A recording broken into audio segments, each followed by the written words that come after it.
Alderman Parente, Alderman Smith, Here. Alderman Sutton, Here. Alderman Tranquilli, Here. Alderman Vitro, Alderman Vitale, Here. Alderman Willis. Here. 13 present. Madam I'm sorry, Secretary, 12 I'm present. sorry I missed, Alderman Hardeman would like to be excused, please. Thank you. 12 are present. You're welcome. We have 13 present. We have a quorum. The next portion of the meeting is devoted to public comment. Statements are strictly limited to the legislative function of the Board of Aldermen. It should be specifically noted that this board does not have jurisdiction over, nor may it act on any matter involving educational policies or curriculum. Please use every effort to limit public speaking to the permissible business of the Board of Aldermen. The time limit granted to each speaker shall be 3 minutes. Residents, taxpayers, and electors may address the board at this time. The board encourages speakers not to express derogatory, insensitive, or offensive statements, or to encourage impersonal attacks against individuals. In order to allow everyone an opportunity to speak, I'd ask that everyone please limit their comments to 3 minutes. Anyone wishing to address the board can do so at this time. Good evening. My name's Walt Rollins. I live at 49 Shadows End Lane, Milford, Connecticut. My wife and I have been Milford residents for over 57 years. We are both graduates of the Milford school system, parents of 3 children who attended Milford public schools and who are successful in their adult life as a result of that education, a grandfather of 2 future students, and I am a recently retired history teacher of 42 years, most of those working at Foreign High School. I've had the privilege to teach our mayor, Ben Blake, and Alderman Jay Tranquilli. As some of you know, I only speak before you when there is something very important to address. So I hope you listen to me very carefully and seriously consider what I'm going to discuss with you tonight. I am well aware that the Board of Aldermen has no direct authority over Board of Ed policy, but you control the purse strings, and you need to be aware of what programs they are allocating our tax dollars to. I speak to you tonight to inform you so you can be better prepared to ask the right questions at budget time. I thank you for holding public meetings rather than the cowardly Zoom meetings that the Board of Ed is holding. Our school system has been taken over by proponents of a dangerous and divisive philosophy without most being aware it has taken place. It is cleverly disguised and implemented without parents and the taxpayers knowing of its adoption.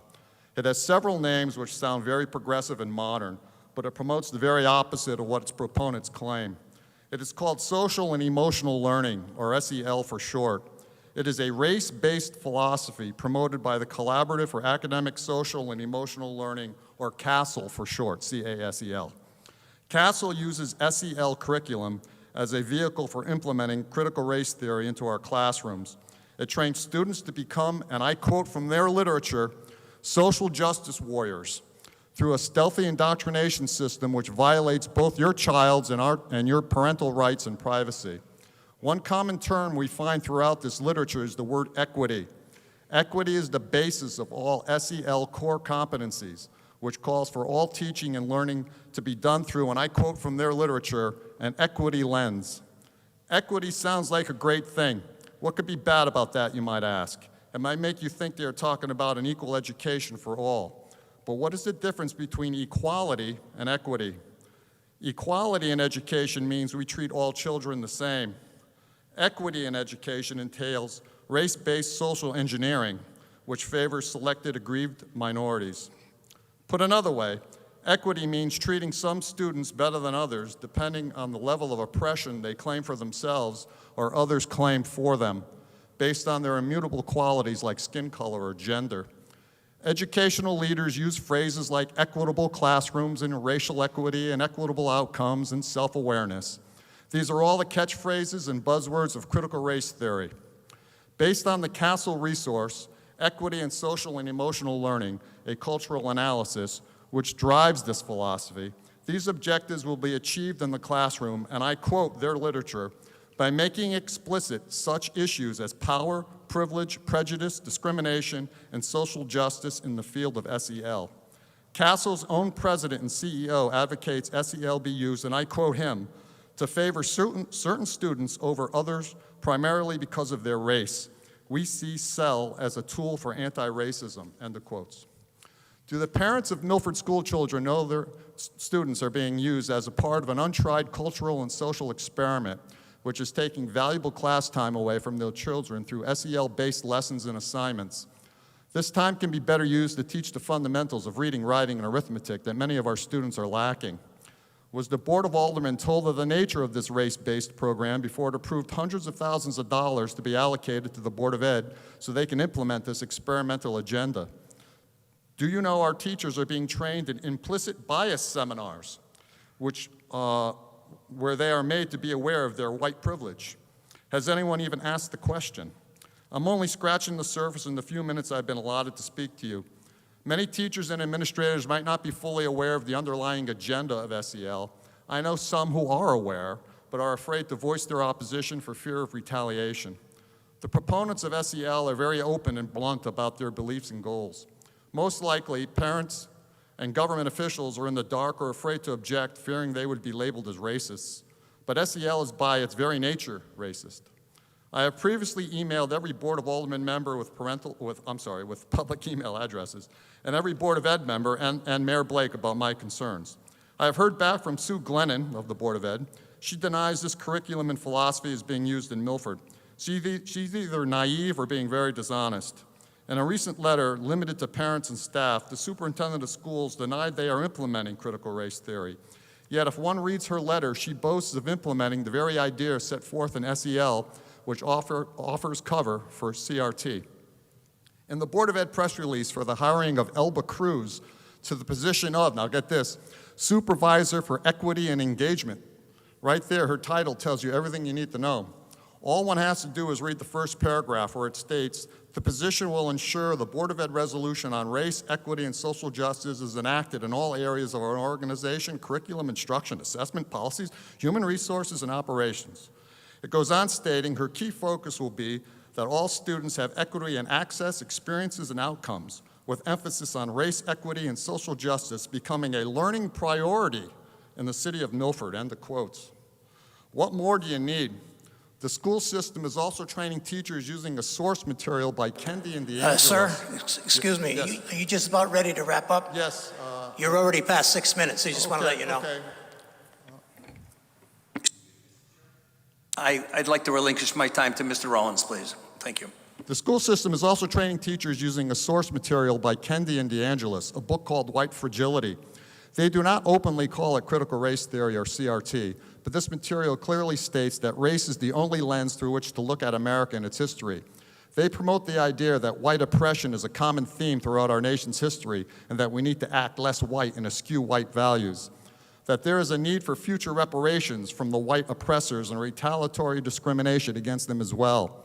Lastly, they believe capitalism needs to be replaced along with the national pride Americans have for their country and culture. The superintendent may call it anything she wishes, but this new policy, which was not in effect as early as the spring of 2020, it was not in effect when I retired in June of 2019. If it walks, talks, and looks like a duck, it's a duck. I don't believe the current Board of Ed is being honest with the public. The word race appears everywhere in their PowerPoints, in their take-home assignments, and even in the job descriptions of their new administrative hires. Does the Board of Ed even know what the policies are that they are approving, or they are purposely being evasive? Either answer is alarming and should raise concerns about what they are doing as a board. I never, as a teacher, had to attend professional development days on racial equity in the classroom, as teachers were required to do at least 3 times this past year. What has happened in Milford in the past few months which calls for such actions and such a radical shift in educational policy? Is there a wave of racism sweeping the school system? Is it being mandated by the state? Is there funding involved? Can we opt out like other communities? Have closet Marxists taken over the Board of Ed? If not, why is precious student contact time with teachers being wasted on this? Many people would like to know. No one is sugarcoating slavery or its legacy in this criticism of this divisive philosophy. No one is saying racism is a good thing, no matter who practices it. Our nation has come a long way from the days of Jim Crow and de facto segregation. The embers of racism have been virtually extinguished across this country. But this race-based agenda is providing the oxygen to feed the remaining embers by continuing to spread the philosophy of hate and a new form of segregation. Is this what we really want our teachers and our children to be focusing on in our school throughout the entire curriculum? CRT is literally indoctrinating our children and teenagers to hate themselves, others, in America. It is divisive rather than a unifying agent. We must continue to ask the hard questions and continue to press for answers and proof that this is not the path we are pursuing in Milford. If public school officials continue to pretend this indoctrination is good for our kids, I believe parents must consider removing their children from the school system before further damage is done. Will your child be the one who will suffer or be a victim in this quest for equity in the classroom? Parents, community members, and the Board of Aldermen who funds these race-based programs must start asking the right questions. I thank you. Thank you for your time, Ray.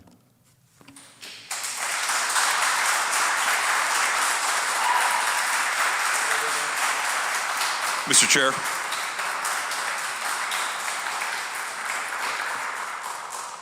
Alderman Harla. Mr. Chair, I'm not sure exactly what transpired between Alderman Vitale and yourself, but just a quick review of the rules. Board Alderman members are not permitted to speak during public sessions.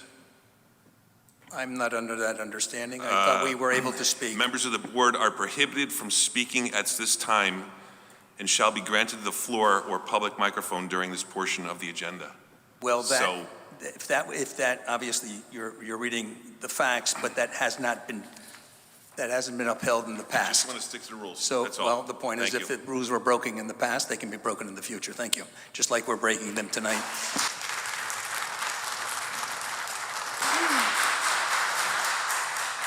Mr. Chair, Mr. Chair. I would just like to make sure I'm happy to hear everybody's public comments tonight. They're important to hear, but if we could limit them so that everybody has a chance, please. Thank you. I just want to make a note of the Alderman email account. These two individuals are made comments for the Alderman on email accounts. Jennifer DeWert, 66 Maple Street, and Rick Rizza, 35 Sparrowbush Lane. And they're on the Board of Aldermen email account, if anyone wants to read what they had to say. Yes, ma'am. Hi, my name's Terry Smith. I live on Snow Apple Lane, 90 Snow Apple Lane. Thank you so much for your time. I know everybody works very hard at everything that you do, and we really do appreciate everything you do for us and our city. I want to just kind of follow up a little bit on some things that Wally has said, because, and I understand that, you guys don't have any immediate jurisdiction or anything over the actual schools and the school board. However, my biggest concern, and one of the reasons I'm running for Board of Ed in the 5th District this year, is I have several friends. I know probably about 20 students at least, just people I personally know, who parents have taken their children out of the school. People who love our schools, love our city, even people who have grown up in the school system here.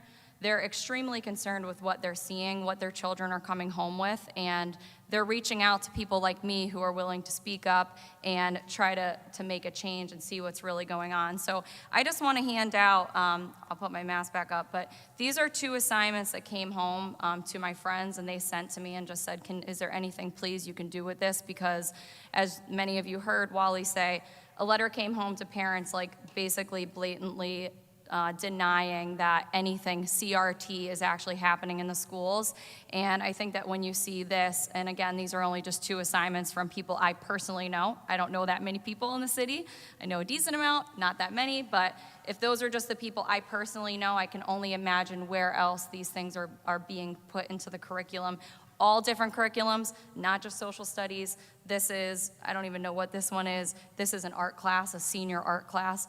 This was actually an assignment that came home last week. So for people who think that this isn't happening, I just want to make that very clear that it is. And I'll hand this out after, but one other comment that I want to make is that we're all just very confused why the Board of Ed meetings are not in person, and I don't know who has any control over making sure that they are in person.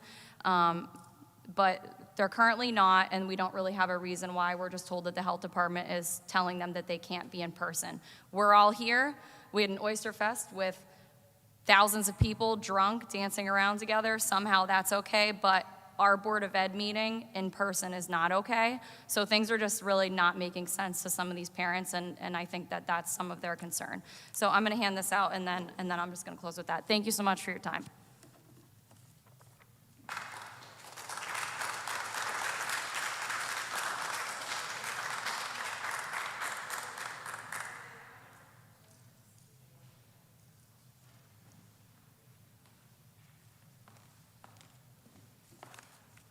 Good evening. My name is Rick Rizza, and I'm here tonight speaking on behalf of Baldwin Station Condominium Association, which is representing 82 taxpayers in the District 1 at the end of Orinoco Road. I'm here to request that the board conduct a formal review of Section 914 of Milford's Code of Ordinances that provides for payments to condominiums, homeowners associations, and mobile home parks for reimbursement for garbage collection. The ordinance states, in part, and I will quote, "Payment made commencing in the spring of 2001 for garbage collection costs incurred during 2000 calendar year and until further amendment will be made at the rate of $2.23 per occupied unit per week, or the actual cost, whichever is less. Payment made commencing in the spring of 2001 for recycling collection costs incurred during the 2000 calendar year and until further amendment will be made at the rate of 27 cents per occupied unit, or actual cost, whichever is less. Payment schedules set forth hereunder shall be reviewed as necessary." End of quote. From the inception of this ordinance in 2000, the payments made by the city have always been less than the private haulers, and so we have received the same reimbursement of $2.50 combined per week per unit for 21 years. However, costs have increased over the years, and in just the last 4 years, Baldwin Station has seen an increase of more than 20%. And our reimbursement from the city has not changed. Right now, our reimbursement is slightly less than 50% of our true cost, which I am sure back in 2000 it was a much greater percentage. I have also been told that the city of Milford is a flow-through city, meaning that the garbage collected by the private haulers, and by the way, there are only 3 approved private haulers for 3,900 doors, is dumped at the transfer station and then taken to the Bridgeport burn plant. The city is being charged more by Bridgeport, and therefore charging private haulers more to dump at the transfer facility.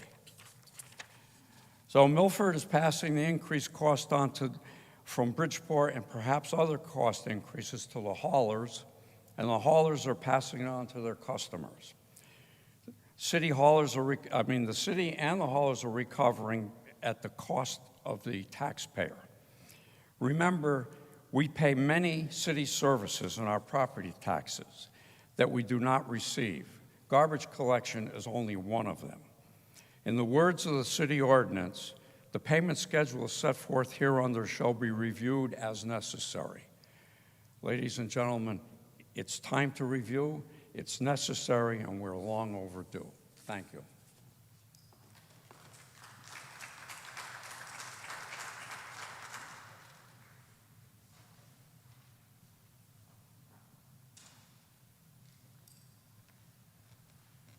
Good evening, Mr. Chair and members of the board. My name is Jeff Cartwright, and I wish to speak to the relevancy of the southern border being open in the manner in which it is. The governments in Central America and the cartels are sending people up here. In the last several months, I understand it's been over 1 million people. This has interfered with the border guard. They're not able to do their job. And the cartels are sending people up here with the drugs, and it's coming around the corner. So I think this would be relevant to the city of Milford, as it would be every city in the country. I hope that you have a nice evening. Thank you.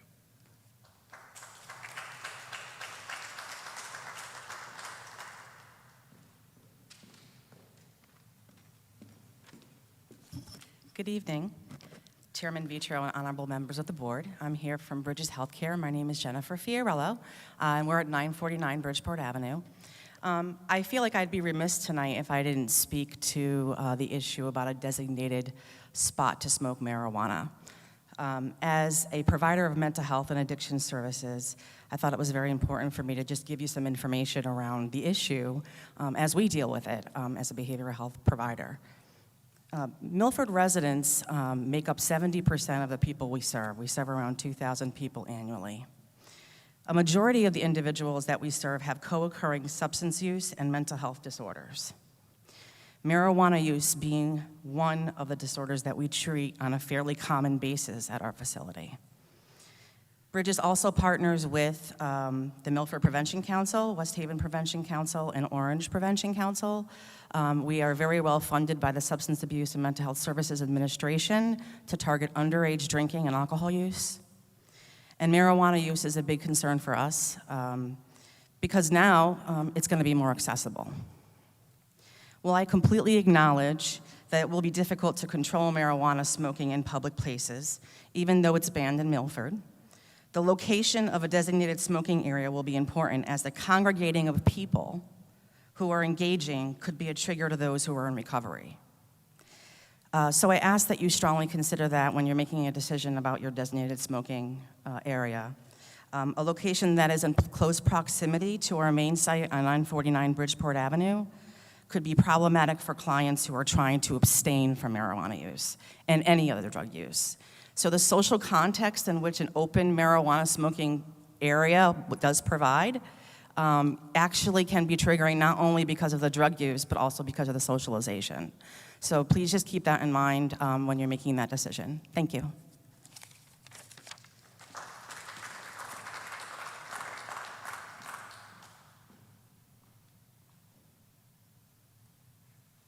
Would anybody else willing to speak at this time?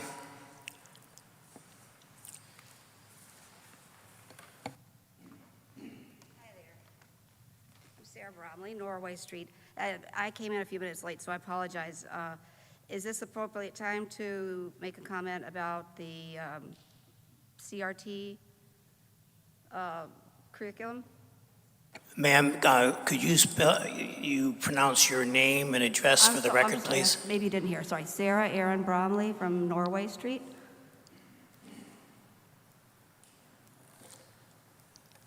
Did you get that, Madam Secretary? Thank you.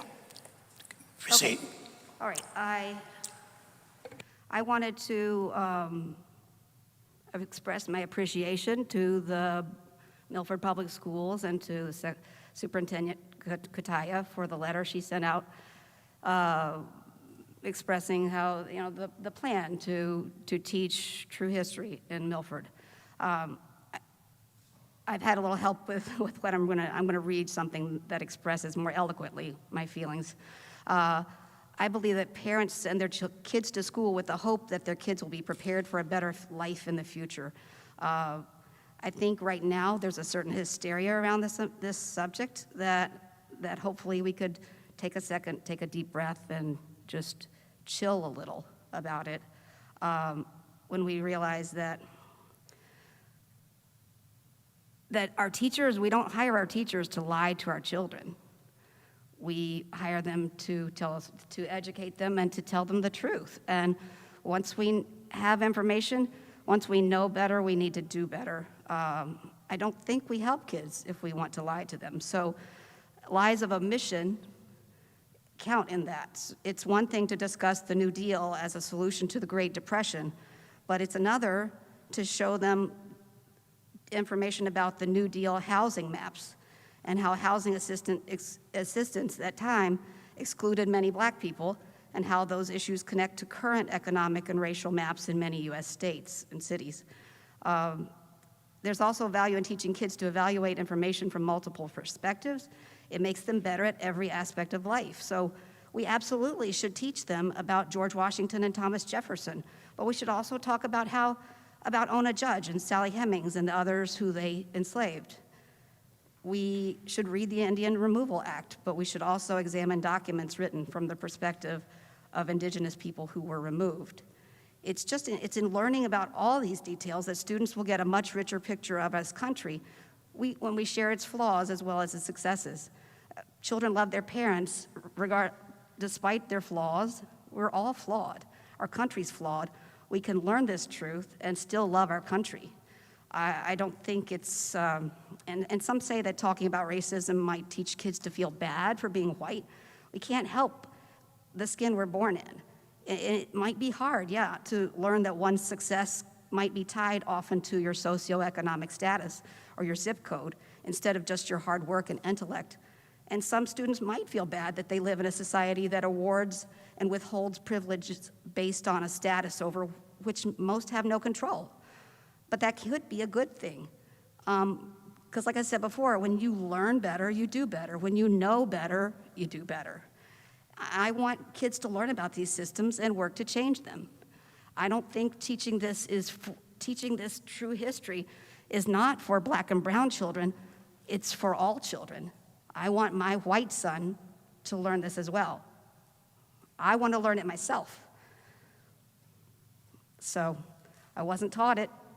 None of us were taught it. We can't be blamed for not knowing it because we weren't taught it. But now that we know better, I appreciate that the school system is moving forward in a progressive way for all our students, not just Black and brown or Asian or Hispanic ones. Thank you.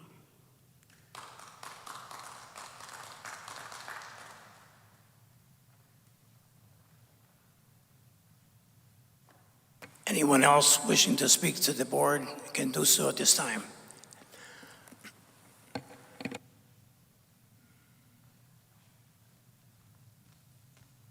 Hi, my name is Erin Coyle. I live at 55 Commodore Place, and sorry I'm a little shaky. I didn't plan on speaking tonight.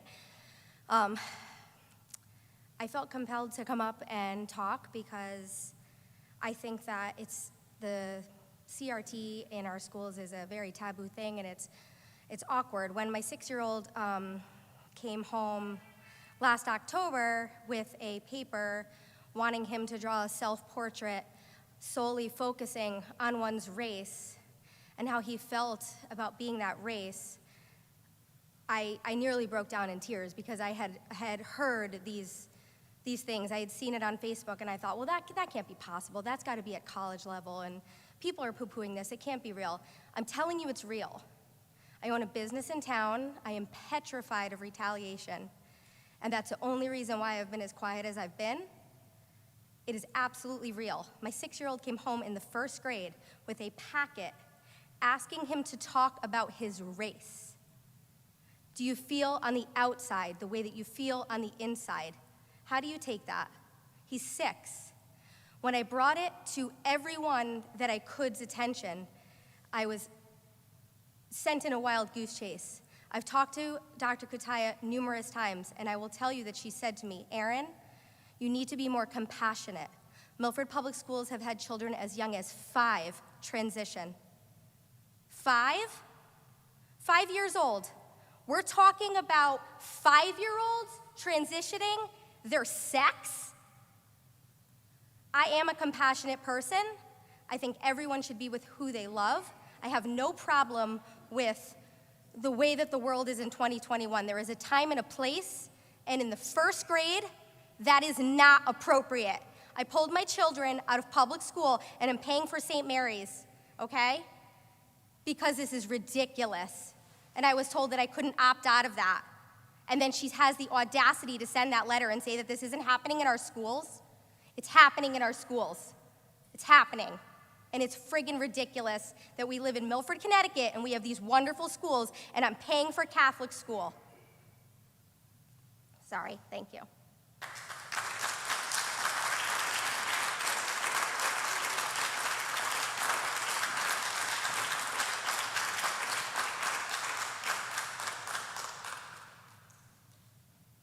Is there anyone else wishing to address the board at this time? Seeing none, Agenda item number 3, Alderman Sutton. Consideration of minutes. Thank you, Mr. Chairman. I move that the board approves the minutes of the regular meeting of the Board of Aldermen held on August 2, 2021. Second. Motion has been made and seconded. Is there any discussion? Seeing none, all in favor? Aye. Opposed? Motion passes unanimously. Alderman Sutton, agenda item number 4. Thank you, Mr. Chairman. I move that the board approves the minutes of the special meeting of the Board of Aldermen held on August 30, 2021. Second. Motion has been made and seconded. Is there any discussion? Seeing none, all in favor? Aye. Opposed? Motion passes unanimously. Agenda item number 5, Chairman's report. I have no report for this evening. Agenda item number 6, Mr. Mayor. Mayor's report and recommendation. Is there a report from the mayor? Good evening, Mr. Chairman, members of the board. Thank you to everyone who attended Saturday's September 11th Remembrance. I appreciate it. I know that it was a very well-received community event. Other than what's on the agenda, I respectfully request your consideration and action for those items 8A through 8G. I am happy to answer any questions as they come up. I know we also have an executive session item as well. Feel free to ask questions to myself or members of our panel. Thank you, Mr. Mayor. We'll open on the agenda item number 7. There is no unfinished business. Open under agenda item number 8. Moving on to new business. Alderman Sutton, agenda item number 8A. Thank you, Mr. Chairman. I move that the board approves the appointment of Thomas Jackson, 336 West River Street, as a member of the Veterans Ceremony and Parade Commission, American Legion, to fill the present vacancy. Term to expire December 31, 2021. Second. The motion. Has been made and seconded. Is there any discussion? Alderman Giannattasio. Thank you, Mr. Chairman. Through you to the other members of the board, and as you know, Tom Flowers has been in this position for many years, and I'd just like to thank him. I know he's not here tonight, for his service and all his time spent with the veterans and organizing our parades. He's done a great job, and he will surely be missed. Thank you. Any more discussion on the motion? Seeing none, all in favor? Aye. Opposed? Motion passes unanimously. Alderman Sutton, agenda item number 8B. Thank you, Mr. Chairman. I move that the board approves the appointment of Tara Carroll, 36 West Main Street, Apartment 2, as a member of the Sewer Commission to fill the present vacancy. Term to expire December 31, 2021. Second the motion. Motion has been made and seconded. Is there any discussion? Seeing none, all in favor? Aye. Opposed? Motion passes unanimously. Alderman Sutton, agenda item number 8C. Thank you, Mr. Chairman. I move that the board approves the reappointment of Julie Nash, 224 Woodruff Road, as a member of the Central Regional Tourism District Incorporated. Second the motion. Motion has been made and seconded. Is there any discussion? Alderman Giannattasio. Thank you, Mr. Chairman. Through you to the members of the board, just like to thank Julie Nash for all of her hard work that she puts in. I know that she works over and above, and she's always willing to devote extra time to her job on the weekends to hold and host ceremonies such as the 9/11 one this past Saturday. And I also wanted to make a comment on tourism. I saw on Channel 8 News tonight that tourism is up in Connecticut, so that's a good sign, and we hope to see more people visiting Milford. Thank you. Is there any more discussion on the motion? Alderman Harlan. Thank you, Mr. Chairman. I'd like to second Alderman Genitasio's words for Julie, with Julie. I've been a member of the, or should have been a commissioner on the Economic Development Commission since day one, since Julie started. 5, 6, 7 years now, and I'd like to mirror what Tony said and thank Julie for her service with the city and all she's done with the city, and look forward to working in the future as well. So thank you, Julie. Is there any more discussion on the motion? Yes. Through you, Mr. Alderman Browser, I'm sorry. No problem. Through you, Mr. Chair, I just want to echo the sentiments that have been expressed by Alderman Genitacio and Alderman Harleth, that Julie does a fantastic job, and between Julie and the mayor's work in economic development in the city and keeping taxes low, and in addition to the wonderful assets we have in the city for tourism, this is great. Any more discussion on the motion? Alderman Vitale. Thank you, Mr. Chair. Through you, I would be remiss if I didn't thank Julie and her whole background, and I'm sure that Live Oaks, way back when, had a lot to do with it. So as a former student, good luck and thank you for everything. On the motion. Seeing none, all in favor? Aye. Opposed? Motion passes unanimously. At this time, will all the newly confirmed board members come forward to be sworn in by our city clerk.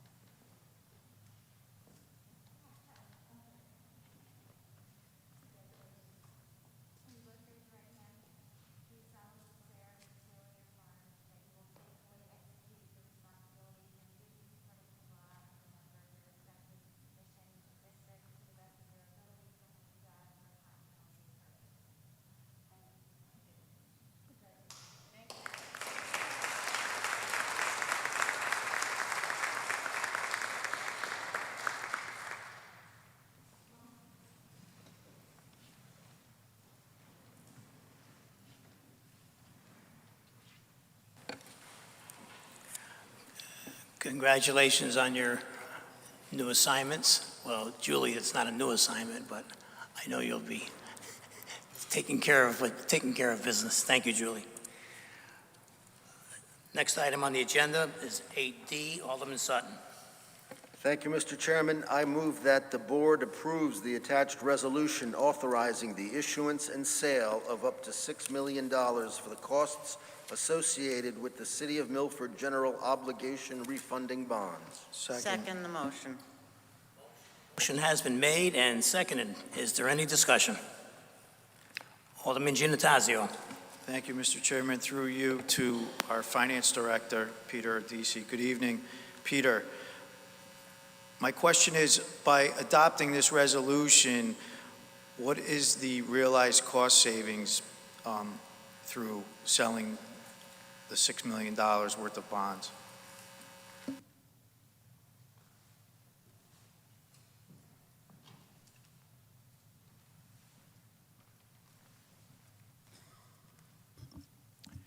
Through you, Mr. Chairman, to Alderman Genitacio, the projected savings of this issue is approximately $500,000.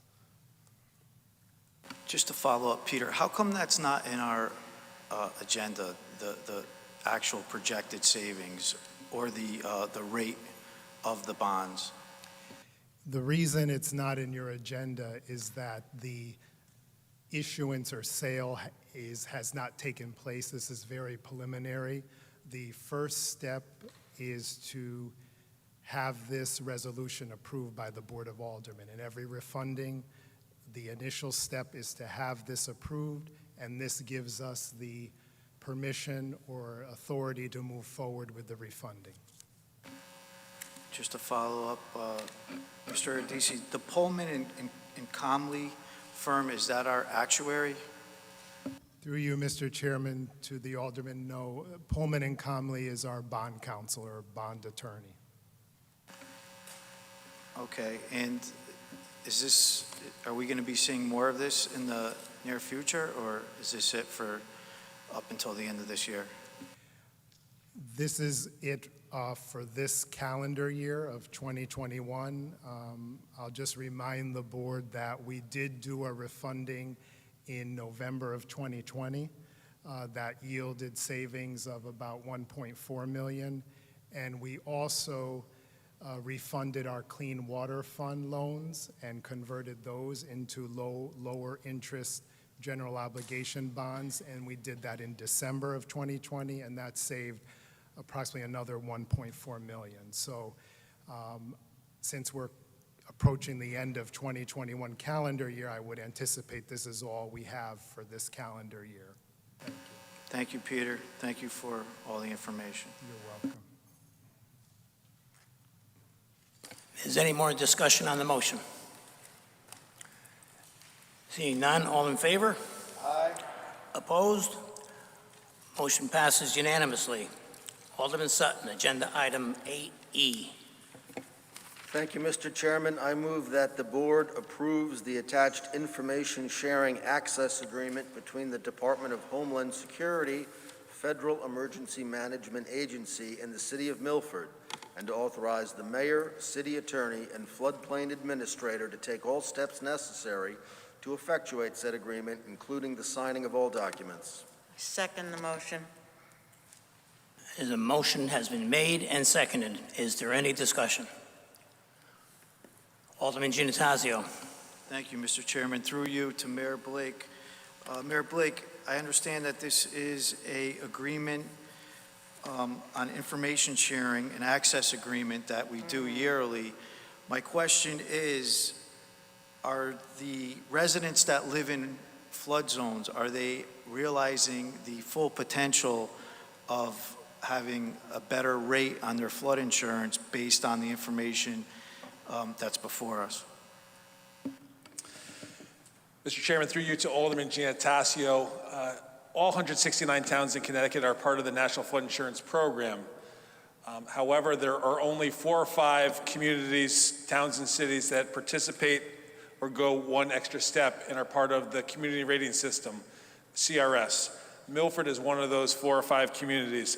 There is a whole host of hoops and hurdles that we have to jump over and through in order to continue to qualify for the CRS program. The CRS program allows Milford residents who pay flood insurance to realize approximately, in Milford, approximately a 10% savings on their flood insurance.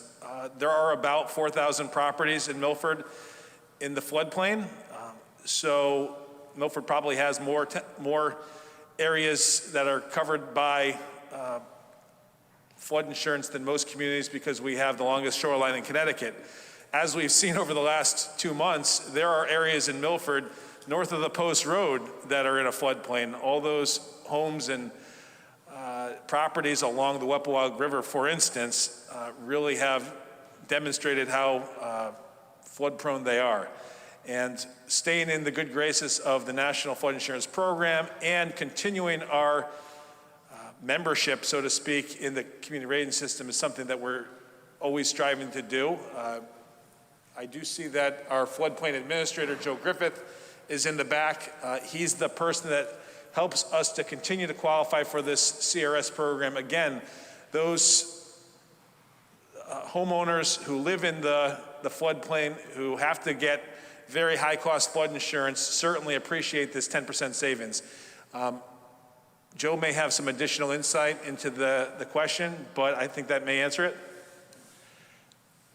Just to follow up, Mr. Chairman, through you. Mayor Blake, when we do these storm resiliency projects, does that credit towards this program as well? In certain instances they may, but this predominantly looks at the entire scope of our efforts, mostly from a permitting end, from Joe's work as the DPLU administrator and the floodplain administrator. But Joe, can you give us some of that criteria that makes us eligible for the CRS program? The question specifically was, do resiliency projects that our public works engages in for our public infrastructure, do those help support our criteria for the CRS program? The answer is yes. The CRS program is put together on a grading system in which this and, the example you used, as well as, I'm going to guess, 120 other component pieces are all graded. We're getting points for those and put them all together, and they're contributing to our grade, our score. So I would imagine that we consistently are getting better at doing this because along the way we're making these improvements. I know that Bayview Beach has been improved significantly this past year. So thank you for your work on this and your continued work, and it's good to know. Thank you. Thank you.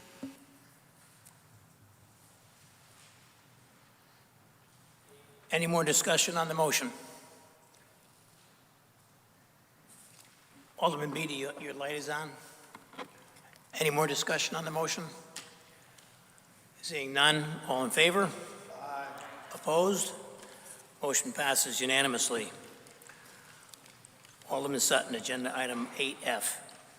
Thank you, Mr. Chairman. I move that the board approves the attached recommendation of the Planning and Zoning Commission pursuant to Section 8-24 of the Connecticut General Statutes for the acquisition of a public access easement as depicted on a certain map entitled Topographic Survey, 167 Hilldale Road, prepared for Phyllis Boynton, also known as 167 Morningside Drive, Parcel B, dated July 20, 2015, and revised September 7, 2021, by Codispoti and Associates, P.C.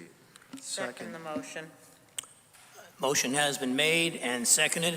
Is there any discussion? Alderman Giannattasio. Thank you, Mr. Chairman. Through you to our city attorney, Mr. Burcham. Can you just give us a brief background why this is back before us? I know that we've entertained this on our agenda at the last meeting. Mr. Chair, through you to Alderman Giannattasio, thank you. Yes, this is back before you because there was an error in the mapping indicating the public access way. If you look at it's a very small print. I had to look at my cheaters. At the top of the second map, referencing the top map, the public access easement, it's represented by a dotted line. That was reflected only at 10 feet in, as opposed to all the way across the revetment wall. So because it is part of a CDBG disaster recovery grant, and I wanted to make sure that the map we submitted contingent with a resolution from this board is accurate, showing that the public has access all the way across the full length of the wall, if you will. It was only about 10 feet long in the last map. So my apologies for the confusion from last meeting, but now it's accurate. Just to follow up, Attorney Burcham, and our resident Phyllis Boynton is still in favor of this? Absolutely. Protects his property as well as the infrastructure. I mean, in essence, the spirit intent of the approval from last month is the same. It's just an updated map to accurately reflect what everybody understood to be that we asked you to approve. Thank you. Is there any more discussion on the motion, please? Hearing none, all in favor? Aye. Opposed? Motion passes unanimously. Alderman Sutton, agenda item 8G. Thank you, Mr. Chairman. In accordance with City of Milford Ordinance 15-3 as amended, which was passed at the special meeting of the Board of Aldermen of August 30, 2021, I wish to open the floor to consultation and comment regarding the designation of location for public consumption of cannabis pursuant to said ordinance. Second the motion. Mr. Mayor, will you provide some background on this, please? Good evening, Board. As you recall from the last two meetings, the special meeting and the August Board of Aldermen meeting, we took up four ordinances that restricted the use of cannabis in our parks, in our beaches, in public areas along sidewalks. in areas that were privately owned, that were adjacent to restaurants and pubs, for example, outdoor patios and porches at restaurants, and we did restrict the use of cannabis. The state law requires that if a town or city or municipality restricts the consumption of cannabis, they also have to designate an area if that town or city is over 50,000 people. Milford is one of the qualifying towns that is over 50,000 people in population. That law was triggered by October 1st, 2021. The city has to designate an area because we do restrict. If we did not pass through ordinance restrictions, pass through ordinance or through zoning regulation those restrictions, we would not have to. However, we are required to designate an area. The underlying state legislation does not specify how large this area has to be, whether it has to have seating or parking or anything specific. It's very ambiguous. I think it's a terrible portion of the state statute. I think it puts in undue hardship on municipalities, 50,000 people or more, to designate this area, but it is one of the state requirements. It's something that towns and cities that do restrict have to accomplish. I know that some of the aldermen have approached me with ideas and suggestions. I know that Alderman Tranquilli has provided us some maps today of a location to consider. I know that Alderman Giantasio has spoken with me about another location. I know that at the past 2 Board of Aldermen meetings, we have had a robust conversation about areas in town that may be appropriate to fulfill this state requirement. The Board of Aldermen at the last special meeting of about 2 weeks ago did adjust the proposed ordinance, now the actual ordinance, the codified ordinance, to say that the Board of Aldermen and the police chief would consult with the mayor. This is that opportunity to consult with me. I have consulted with the chief of police as recently as today about some of the locations that have been suggested by Alderman Giantasio and Alderman Tranquilli. But again, I know that this is an additional opportunity to have that discussion. If there's additional locations that you think the city should consider, please bring them forward. If not this evening, then please bring them forward prior to October 1st, 2021. What I will say is that there is nothing prohibiting us in state statute from changing the location if the particular site that is adopted is in some way, shape, or form not appropriate. If there is some type of harm or issue that befalls this particular site that's ultimately chosen, we can adjust, we can tweak, we can move to another location.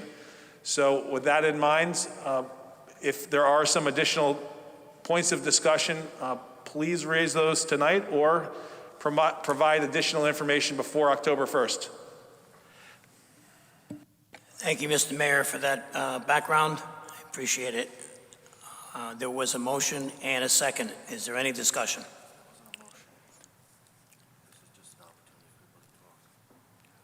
This is just to remind everyone, this is just a consultation. There will be no voting, per se.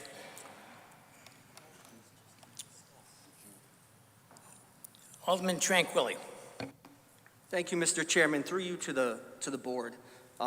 In front of you, there's 4 maps for 2 proposed designated areas to smoke marijuana. The first map is the area over by the Boston Post Road, where the bus route is between, there's a sidewalk area between Barnes and Noble and the Walmart parking lot. The second is a location on 130 Boston Post Road.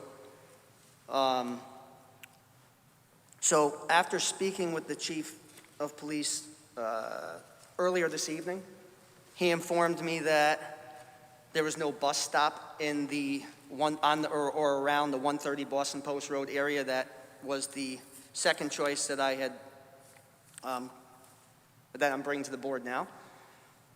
So I guess the biggest reason for putting these maps together for the board so you can understand and get an idea of what I was thinking was, regardless what area we choose, whether it be the first area, the second area, or another area that someone may have or propose tonight, my biggest concern was the distance between residential and the proposed designated area to smoke marijuana. So with that being said, I consider anybody's suggestions as to either one. So thank you. Mr. Chairman, I do also want to recognize with us this evening our Health Director, Deepa Joseph, has joined us, as has Garen Del Monte, or Captain Garen Del Monte from our police department.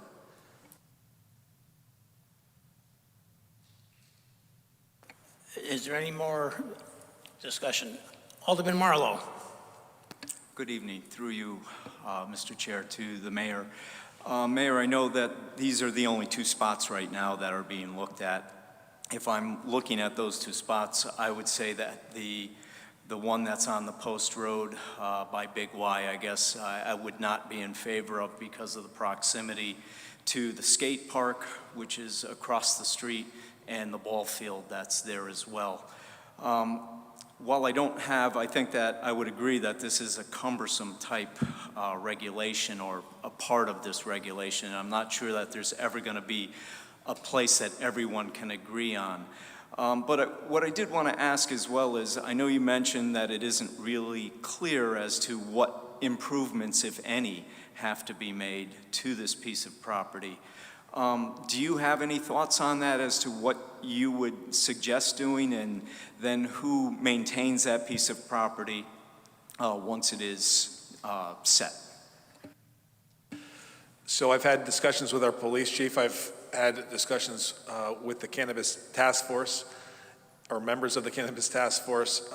Likely a sign that prescribes the distance that this area is set at, and there may or may not be some public accommodations like a bench.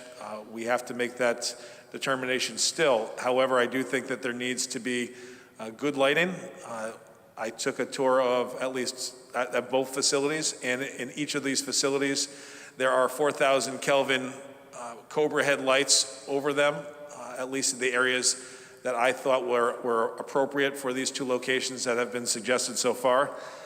And I would think that both of these areas have the ability to be well patrolled by our police department in case there's any need for that. I do know that the issue of public transportation was brought up. One of these locations, the location that the police chief has said he prefers, does have a bus stop right there, as well as adequate adjacent parking. So those are some of the criteria that we would look at. Other criteria also include that they're far enough away from a residential area that they won't have any impact. Also, things like they're far enough away from, a school, or far enough away from a house of worship. Things like that that we usually associate with zoning requirements for places that sell or distribute alcohol. Some of those same criteria are things that the Cannabis Task Force will consider in, discussing it before October 1st. Thank you, Mr. Mayor. Alderman Wynn Smith. Thank you, Mr. Chairman, and through you to the mayor. So there have been two proposed areas, and I think I'll just ask what's on a lot of people's minds is, which area are you inclined to go with? Because as I look at the calendar, 2 weeks from this Friday is the deadline to choose the designated smoking area of marijuana in Milford. So I assume when we all reconvene at our October meeting, which is October 4th, if I'm not mistaken, there will have been a designated smoking area chosen. So I'm just wondering which area you're inclined to go with at this point. Mr. Chairman, through you to Alderman Smith, the area that Alderman Gina Tassio brought forward at this point is the preferred area that for the police chief, and the area that I think seems more reasonable and sensible. Thank you, Mr. Chairman. And through you, I just want to thank our board members. We had a spirited discussion at the last meeting with respect to an amendment that Alderman Giannatasio proposed. And I had spoke at length about this meeting we're having right now and this consultation we're having with the mayor. It's exactly what I wanted. I was critical of the location that it sounds like we may go with, but given that I have not found another location myself, a better location, I would be, inclined to go with what the chief of police and the mayor and this board have discussed. So I just wanted to thank our board members for coming together, the majority of us, in a bipartisan manner at the last meeting to have this exact meeting. So thank you all for that. Thank you, Mr. Chairman. Alderman Harlow. Through you, Mr. Chair, through you, Chair, to Alderman Smith, I'd like to second exactly what you just said. I was about to say the exact words. We worked as a group, we put down everything we needed to put down to work together, and we were given a task to consult the mayor what our recommendations were. Alderman Giannatasio came forward with his first location, and then we got the second that came along. We discussed it amongst ourselves, we discussed it as a group, and I think that we achieved our goals to bring the recommendations to the mayor so you could discuss with the police chief what might be the best location for the city. So thank you very much to the whole board for working together. Thank you. Alderman Vitale. Thank you, Mr. Chair, through you, and again, Alderman Wynn Smith and Alderman Harla. Again, the sentiments are with the group as far as working together with this, but I can't get over something, that's all. The work that I've done in this city for the last 30, 40 years with drug prevention and education just can't go by the boards. I just would like to ask the captain to come up for a second. I know in your previous life you were in our SRO, and the vulnerability of kids. I'd just like to know, in the scheme of things, if this site is chosen, how do you enforce this? Enforce in terms of who goes onto the property? Enforce the idea that you don't leave the property, you stay within the designated area? Is there going to be an officer stationed there 24 hours a day? Yeah, I think that's going to be a deliberation at the police department, between the chief and the command staff there. That's obviously all things that we need to think about and stuff like that, so I'm certainly going to bring that back because those are all valid concerns. My concerns, obviously it's not too near a school, but if we're talking about the Barnes & Noble site, you have Barnes & Noble. My concerns are the fact that somebody's got to get there. Right. Somebody's got to get there, and if they get there, they're probably sober. When they leave, they're going to be intoxicated, so to speak. And do they get into a car? Do they park in that Barnes & Noble spot? Because we're business friendly. And so what happens to Barnes & Noble? Does Barnes & Noble even know this, that we're considering this? So therefore, you're going to take up parking spaces. You're going to be smoking in that area. We consider ourselves the small city with a big heart. We make sure we're masked. We make sure we're vaccinated. But we're not sure about introducing toxic substances into our bodies and going into the air so as you have secondary smoke. The ironic thing with states, the state is giving the grants to Milford Prevention and all the coalitions to do just that for education and prohibition, and yet we're going ahead with these laws, passing these laws. And it's not the municipality is at fault, but the fact is it's our state reps that put this thing together. Again, I go with the fact that it's against the law. If they wanted to start with anything, they should start from the top down, declassify it as a class 1 narcotic, then do whatever you need to do, but we're working from the bottom up. So I even though it is the law, I say let's postpone The October 1, the penalties, do we enforce smoking within the city limits anyway? When you see somebody smoking, you give them a ticket in the city when they're walking down the sidewalk? Will you do something like that with marijuana if we don't have a designated area? I think we need to wait. We need to wait to see what other communities are doing, because what we're going to do is advertise the idea that we have a designated area. And you know what that's going to put the burden on the police department? And that's not a very big area over there. It's concentrated, which in some terms is good because you know where they are, but you really think they're going to only smoke it there? You know, we have another thing coming, using common sense. We already know it's not going to happen only there. There's pros and cons to every area. I know that, but I guess I'm going back into unlayering it, go back into the weeds and knowing why the state and the state even thought of something like this. But I can give you my views on it, but the idea is that it came out, and going to those hearings up at the state when testifying and hearing when this law was being discussed, and hearing experts from Yale and all of the rehabilitation centers, and all of it did was go in one ear and out the other, because you knew what the legislators were going to vote, and they were going to make sure that this law was going to become enacted in a very short time. So I thank you, and I know that you understand what is going on because of these kids. You've dealt with these kids, any kid, and every kid is adventurous, and this is what they're all about. That's why they're kids. When you get older, you're not very adventurous because you're not a kid anymore. But thank you. I appreciate all the work you're doing. To the board, I'm totally against this. I can't vote for either. If it ever came to a vote, I'm not in favor of any designated area. So thank you very much. Alderman Giannatasio. Thank you, Mr. Chairman. So this issue's been very fluid. I think this is our third meeting.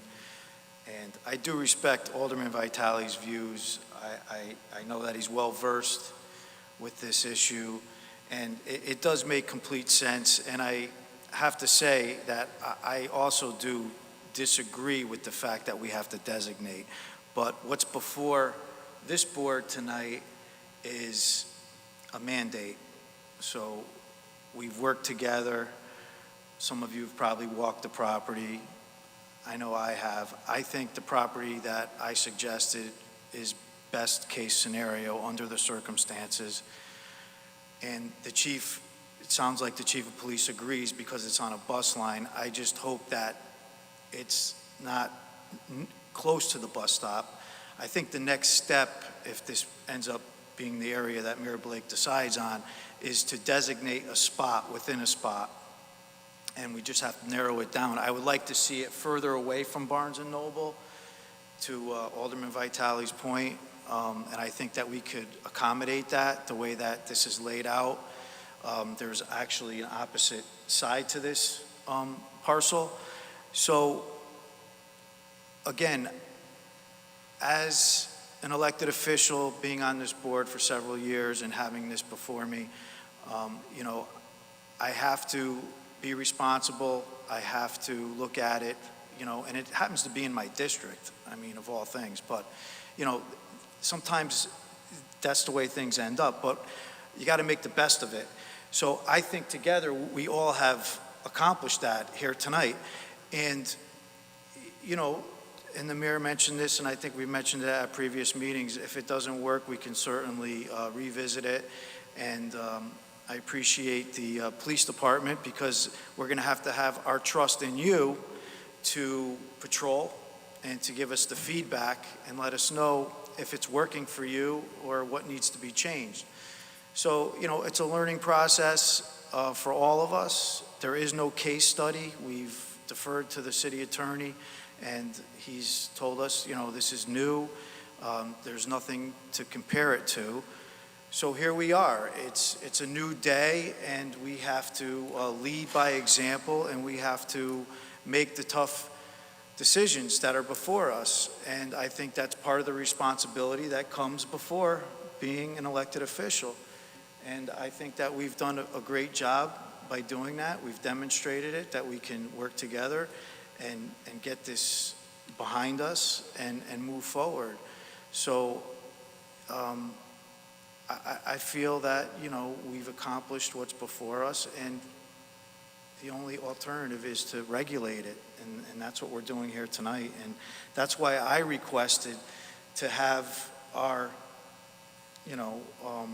opinion on this. I just didn't want it to go without us being able to discuss it amongst the board, because if there was an alternative place, it would have came up tonight, and right now, it seems like there's only two places before us.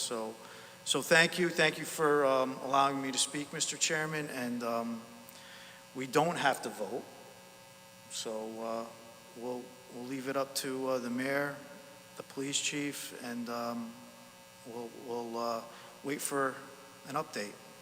Thanks. Alderman Sutton, you want to summarize this up for us? Yes, thank you, Mr. Chairman, and I want to thank Alderman Giannatasio for his comments that he just made, and join with them.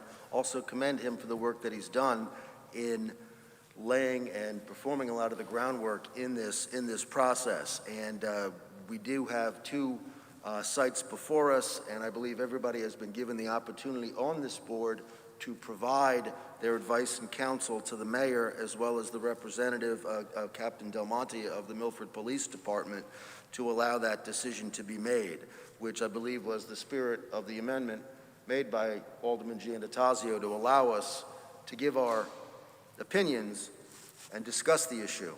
And before I suppose we conclude our discussion, I just want to ask the mayor if he feels he's heard enough from the board. Are you satisfied that the board has had the opportunity to provide you with their thoughts as to the location for the designated zone? I think I certainly have heard the robust discussion over the last 3 meetings. However, please, if something new comes to your mind over the next couple of weeks, don't hesitate to give me a call, please. Thank you, Alderman Sutton. Thank you, Mr. Mayor. Thank you, Captain, for coming tonight and with your opinions. And I want to thank the rest of the board for all their hard work getting this area together and working together as a team to come up with this location. We think we did our diligence that we were expected to do, and we can move on. Alderman Sutton, agenda item number 9. Thank you, Mr. Chairman. I don't believe there's any new business that is not on the agenda, unless anyone has any to bring up with a 2/3 vote. Agenda item number 10, there are no budget memo transfers. Agenda item number 11, moving on to refunds. Alderman Sutton. Thank you, Mr. Chairman. I move that the board approves the attached refunds in the amount of $50,976.22. Second the motion. Motion has been made and seconded. Is there any discussion? Hearing none, all in favor? Opposed? Motion passes unanimously. Next item on the agenda, are there any reports from any standing committees? Seeing none, we'll move on to agenda item number 13. Are there any reports from any special committees?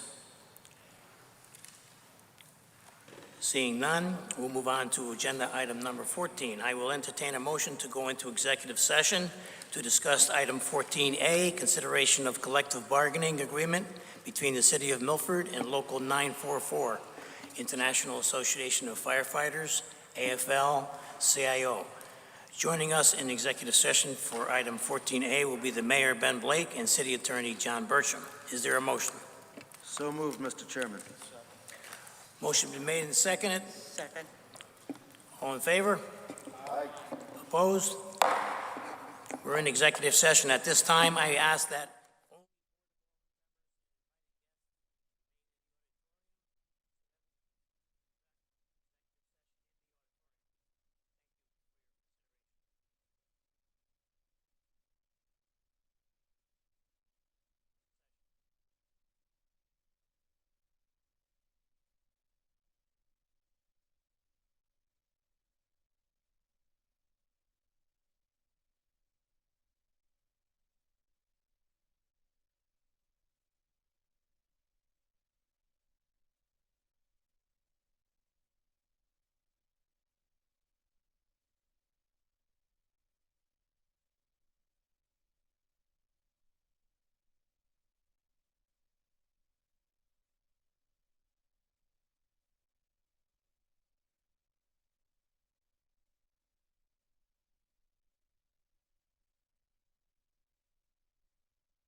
Thank you, Justin.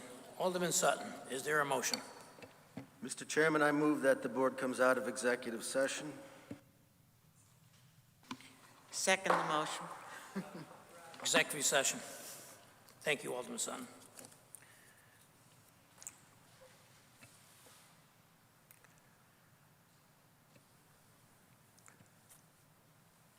You got a motion all written up? I'm ready. Mr. Chairman, I move that the board approve as discussed in executive session the collective bargaining agreement between the City of Milford and Local 944 International Association of Firefighters, AFL-CIO. Second the motion. Motion is made and seconded. Any discussion? Seeing none, all in favor? Opposed? Is there a motion to adjourn? So moved. All in favor? Opposed? Meeting adjourned. Thank you, ladies and gentlemen.